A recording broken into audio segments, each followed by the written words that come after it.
పెద్దపల్లి పట్టణంలో శుక్రవారం జరగబోయే వినాయక నిమజ్జనం కోసం అయ్యప్ప స్వామి గుడి నుండి అమర్నగర్ మసీదు చౌరస్తా జెండా చౌరస్తా మీదుగా మినీ ట్యాంక్ బండ్ వరకు శోభాయాత్ర రూట్ను ఈరోజు వివిధ శాఖల అధికారులు పరిశీలించారు.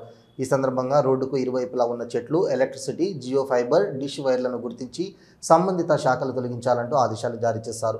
అలాగే నిమజ్జనం రోజున దుకాణాల ముందు వస్తువులు, వాహనాలు ఉంచరాదని, ఉంచినట్లయితే ట్రాఫిక్ పోలీసులు వాటిని తొలగిస్తారని హెచ్చరించారు. మండప నిర్వాహకులు పోలీసుల సూచనల మేరకు రాత్రి 12 గంటలలోపు ప్రశాంత వాతావరణంలో నిమజ్జనం పూర్తి చేయాలని విజ్ఞప్తి చేశారు. విద్యుత్ వైర్ల పట్ల జాగ్రత్తలు తీసుకోవాలని, చిన్నపిల్లలను వెంట తీసుకురాకూడదని సూచించారు. మున్సిపల్ ఆధ్వర్యంలో మినీ ట్యాంక్ బండ్ వద్ద అన్ని ఏర్పాట్లు జరుగుతాయని, 2 భారీ క్రేన్లు సిద్ధంగా ఉంచినట్లు అధికారులు తెలిపారు.